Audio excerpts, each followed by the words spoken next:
Selamat pagi Pak Rudi dan teman-teman. Sekarang saya ingin mempresentasikan mengenai topik planning. Perusahaan yang saya pilih adalah Unilever Indonesia. Nama saya Natalia dari Teknologi 2019B. Jadi types of plans dibagi menjadi 4. Yang pertama ada broad yang dibagi menjadi 2 lagi, yaitu ada strategi dan operasional. Yang kedua ada time frame yang dibagi menjadi 2, yaitu long term dan short term. Yang ketiga ada specificity yang dibagi menjadi 2, yaitu directional dan specific. Dan yang keempat ada frequency of use yang dibagi menjadi 2, yaitu single use dan standing. Yang pertama ada breadth yang dibagi menjadi 2, yaitu strategi dan operasional. Strategik ini berkaitan pada tujuannya, yaitu bekerja untuk menciptakan masa depan yang lebih baik setiap hari, membuat pelanggan merasa nyaman, berpenampilan baik, dan lebih menikmati kehidupan melalui brand dan jasa yang memberikan manfaat untuk mereka maupun orang lain. Menginspirasi masyarakat untuk melakukan tindakan kecil setiap harinya yang bila digabungkan akan membuat perubahan besar bagi dunia. Dan senantiasa mengembangkan cara baru dalam berbisnis yang memungkinkan untuk tumbuh sekaligus mengurangi dampak lingkungan. Yang kedua ada operasional, berkaitan dengan 4 aspek. Yang pertama ada keuangan, yaitu menentukan arah penggunaan dana baik untuk jangka panjang maupun jangka pendek. Strategi ini umumnya berkisar pada 3 hal, yaitu bagaimana perusahaan memperoleh modal, alokasi kapital, dan manajemen modal kerja termasuk dalam hal pembagian keuntungan. Yang kedua ada SDM, mencakup pengadaan, penggunaan, dan pemeliharaan sumber daya manusia. Tahap pengadaan mencakup perencanaan SDM, rekrutmen, seleksi, dan orientasi. Tahap penggunaan perlu memperhatikan kesesuaian antara kemampuan SDM dan apa yang menjadi tugas serta tanggung jawabnya.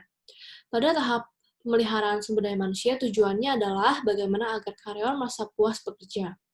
Yang ketiga ada operasional. Operasional ini membutuhkan 2 komponen, yaitu adanya sarana dan prasarana yang memadai dan cara menyediakan sarana dan prasarana tersebut.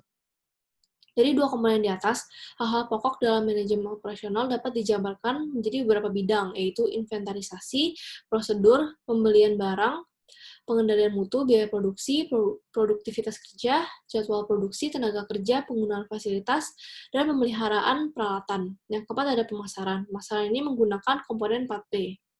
Jika kita lihat komponen 4P berikut, yang pertama ada produk, yaitu Unilever menciptakan brand masing-masing pada setiap produk, sehingga membagi pasar produk sabunnya dalam 3 merek, yaitu Lux untuk kecantikan wanita dengan segala manfaat dari sabun Lux, Lifebuoy untuk kesehatan keluarga, dan Dove untuk kecantikan sejati karena cantik itu tidak mengenal usia, ras, dan batasan lain, serta menonjolkan keistimewaan formulanya yang hingga kini belum bisa dicontoh oleh produsen sabun dimanapun.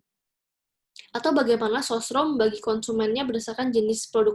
Yang pertama ada teh botol Sosro untuk umum, es tea untuk yang menyukai volume atau isi yang lebih banyak, dan fruit tea itu untuk anak muda atau khususnya anak sekolah yang menyukai teh rasa buah dan cenderung suka rasa manis.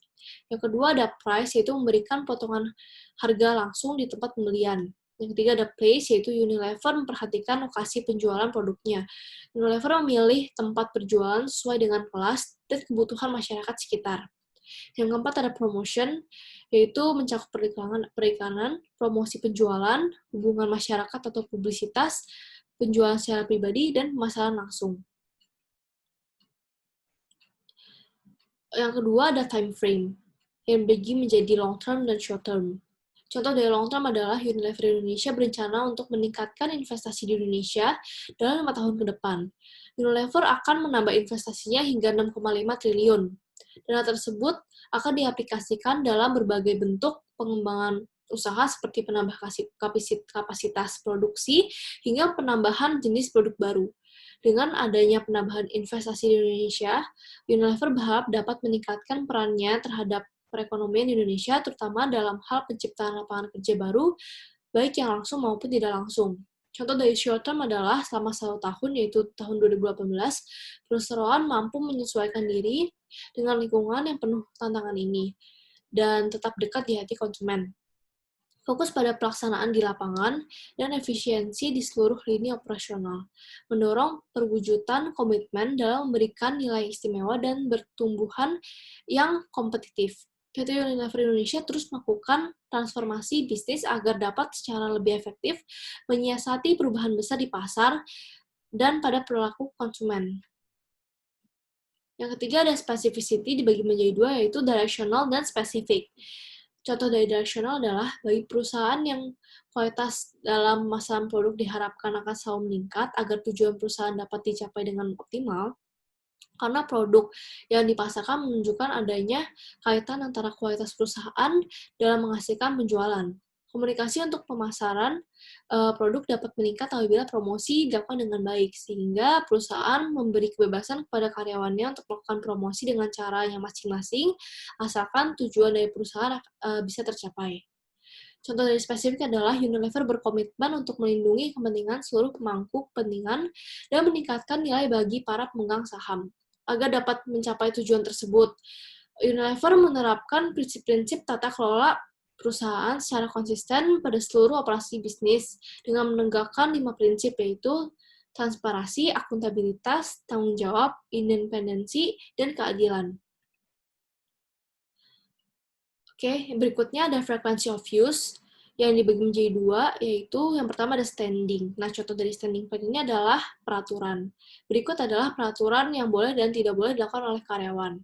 Seluruh karyawan harus memastikan bahwa mereka tahu dan mengerti persyaratan, pedoman, dan kebijakan pedoman dari PT Unilever Indonesia. Yang kedua ada mengikuti pelatihan yang relevan seperti yang dipersyaratkan oleh manajer lini atau petugas integritas bisnis mereka. Yang ketiga ada mengikuti pedoman dan kebijakan pedoman. Jika mereka tidak yakin bagaimana menafsirkan ini atau memiliki keraguan tentang apakah perilaku spesifik memenuhi standar yang dipersyaratkan, mereka harus mencari saran dari manajer lini atau petugas integritas bisnis mereka. Yang keempat, segera melaporkan hal-hal yang berpotensi atau benar-benar terjadi sebagai pelanggaran dari pedoman atau kebijakan pedoman, baik yang berkaitan dengan mereka, kolega, atau orang yang bertindak atas nama Unilever, disengaja ataupun tidak. Ini termasuk contoh di mana pelaku mitra bisnis mungkin tidak memenuhi standar yang sama. Contoh peraturan yang tidak boleh dilakukan oleh karyawan adalah karyawan dilarang untuk yang pertama mengabaikan atau tidak melaporkan situasi di mana mereka percaya ada atau mungkin ada pelanggaran pedoman atau kebijakan pedoman. Yang kedua, berusaha mencegah kolega melaporkan potensi pelanggaran atau aktual atau meminta mereka mengabaikan masalah. Yang ketiga, yaitu membalas siapapun yang melaporkan pelanggaran potensial atau actual. Yang keempat, mendiskusikan setiap potensi atau pelanggaran aktual yang sedang diselidiki dengan orang lain, kecuali jika ini telah diselesaikan dengan tim investigasi. Contoh dari single use adalah pada tanggal 25 Februari 2020, Unilever Indonesia mengadakan proyek sekali pakai yaitu refill station sebagai bentuk nyata dari komitmennya untuk menjadi bagian dari solusi atas permasalahan sampah plastik di Indonesia. Karena sampah plastik sudah menjadi permasalahan yang serius di Indonesia juga. Proyek ini menjadi salah satu upaya perusahaan mendukung pemerintah Indonesia untuk mewujudkan Indonesia bebas polusi plastik pada tahun 2040. Untuk berbelanja, masyarakat cukup datang dengan membawa kemasannya sendiri untuk diisi ulang. Bagaimana manajer membuat rencana yang efektif dalam lingkungan hidup yang dinamis atau terus berubah? Yang pertama, manajer harus membuat keputusan yang spesifik tapi fleksibel. Contohnya, untuk memenuhi target dan tujuan penjualannya, Unilever Indonesia harus berinovasi untuk mengembangkan produk-produk yang baru, baik makanan, minuman, maupun pembersih. Namun ketika seperti sekarang ini sedang terjadi pandemi COVID-19, penjualan seperti es krim sedang terpuruk, sehingga Unilever harus mengambil tindakan untuk menarik prospeknya di tahun ini dan lebih fokus ke produk untuk pembersih karena produknya lebih laku yang pembersih daripada makanan atau minuman. Jadi PT Unilever ini fleksibel untuk mengganti tujuannya. Yang kedua, manajer perlu menyadari bahwa perencanaan adalah proses yang berkelanjutan. Contoh dari poin ini adalah dengan mengatur poin-poin yang akan menentukan masa depan dari perusahaan ini. Contohnya adalah untuk keberlanjutan atau masa depan Unilever. Unilever ini menetapkan 3 poin, yaitu yang pertama ada improving health and well-being for more than 1 billion people. Yang kedua ada reduce environmental impact by health. Yang kedua ada enhanced livelihoods for million people. Jadi, ini adalah referensi yang saya pakai untuk membuat PowerPoint ini. Sekian presentasi dari saya, terima kasih.